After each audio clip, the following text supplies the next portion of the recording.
Bonjour à tous, معكم docteur en pharmacie. Bienvenue dans cette nouvelle chaîne consacrée à l'étude de tout ce qui est pharmaceutique. اليوم غادي نشوفوا les antihistaminiques.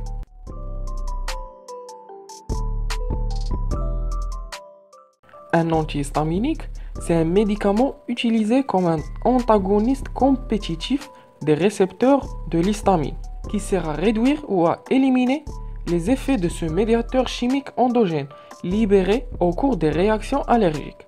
يعني un antihistaminique هو الدواء اللي كناخدوه ضد الحساسية. الخدمة ديالو هي انه في الجسم ديالنا عندنا واحد الكرات كيتسموا لي ماستوسيت، وهاد لي ماستوسيت هما نوع من الانواع ديال لي غلوبول بلون اللي هما الكريات البيضاء ديال المناعه. وفي الداخل ديالهم في السيتوبلازم ديالهم كيكونوا دي ميدياتور شيميك، من ضمنهم كنلقاو ليستامين اللي في الوقيته اللي كيدخل ان الرجين لو كور، يعني ديك الحاجه اللي غدير لينا الحساسيه. دونك هنا في لي ماستوسيت كاينين مستقبلات دي ريسبتور. دونك ملي كيجي هاد الالرجين كيلصق في دوك المستقبلات، هنا كيديكلونشي لالارم وكيتفرقعوا دوك لي ماستوسيت وكيتليبيرا ليستامين، وهنا فين كيبانوا لي رياكسيون الرجيك، العلامات ديال الحساسيه، بحال الا كليتي شي حاجه وكيتنفخ الوجه وكيخرج الحبوب في الذات كامله مع الحكه، وبعض المرات كيكونوا غراف وتقد تؤدي حتى للسكته القلبيه لو شوك انافيلاكتيك، حيت كيهبط الطونسيون هيبوتونسيون. دونك ملي كتاخذ ان انتيستامينيك فالدور ديالو كيمشي لدوك المستقبلات ديال لي ماستوسيت كيلصق فيها باش ما يخليش داك الالرجين فين يلصق، وكينقص وكياليميني دوك لي رياكسيون الرجيك اللي جاونا.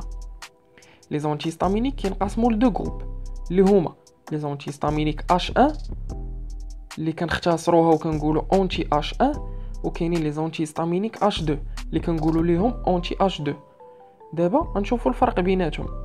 لي زونتيستامينيك H1 كيتستعملوا في الحالات ديال الحساسيه اللي كيكون سببها ليستامين اللي تليبيرا، وما بين هاد الحالات ديال الحساسيه كنلقاو لا غينيت الرجيك اللي هي الحساسيه ديال النيف، ولا لا كونجونكتيفيت الرجيك اللي هي الحساسيه ديال العين، ولا لي مالادي الرجيك ديرماتولوجيك الحساسيه اللي كتبان في الجلد، وكاين اورتيسير، وكاين لو شوك انافيلاكتيك، وكاين البريغوري اللي كتكون في اغلب الاحيان بسبب لي بيكور دانسيرت.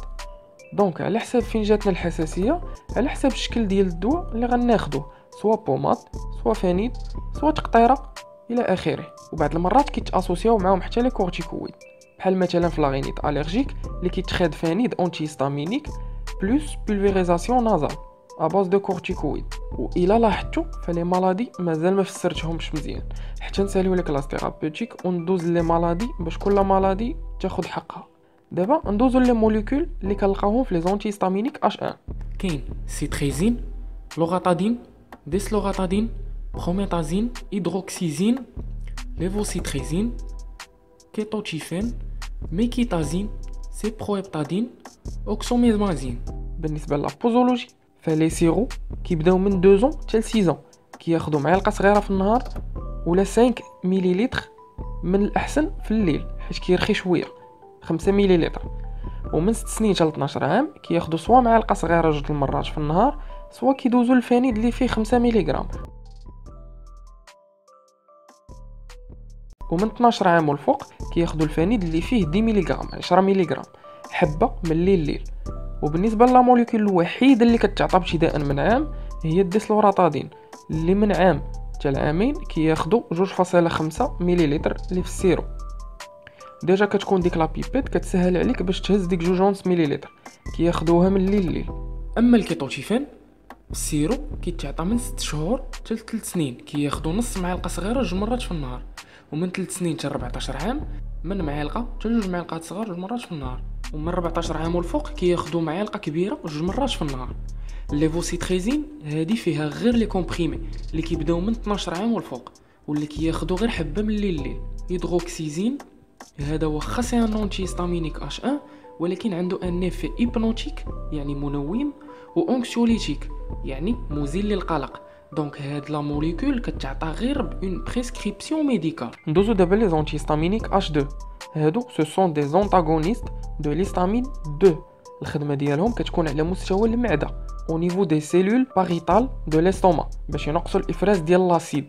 حيت فاش كيطلع لاسيد اللي كيكون في المعده اللي هو لاسيد خلوريدريك اللي هو ال HCl كيحفز بعض الخلايا باش كيفرزوا لينا لا غاسترين اللي كتحفز خلايا اخرين باش يفرزوا ليستامين. وملي غادي تفرز ليستامين حتى هو غيكون عنده دور باش المعده كتزيد تفرز اكثر لاسيد خلوريدريك ال HCl. دونك لي زونتيستامينيك H2 كيتخادو باش يحبسوا وينقصوا من لاسيديتي ديال المعده. وما بين الامراض ديال هاد الحالات كنلقاو لو RGO اللي هو لو ريفلو غاسترو اوزوفاجيان اي لي زولسير غاستروديودينو واللي ضروري لو ميدسان كيعطي معاهم دي زي بي بي اللي هما لي زينيبيتور دو لا بومبا بروتون بحال لوميبرازول لي زوميبرازول لونزوبرازول اكسيتيرا. دونك لي موليكول اللي كاينين في لي زونتيستامينيك H2 كنلقاوهم كاملين كيساليو بالسوفيكس تيدين، وكنلقاو سيميتيدين غانيتيدين فاموتيدين نيزاتيدين. ولا بوزولوجي كتبدا من 8 سنين، اللي من 8 سنين حتى ل 12 عام كياخذوا ال 75 ملغ حبه حتى ل 2 حبات في النهار، ومن 12 عام والفوق كياخذوا 300 حتى ل 400 ملغ في النهار، حيت لي كومبريمي فيهم سوا 75 ملغ سوا 300 ولا 400 ملغ. جيسبر تكون عجباتكم لا فيديو، ما تنساوش ان كليك سور جيم وتابوناو في لاشين باش يبقاو يوصلكم ديما لي نوفوتي.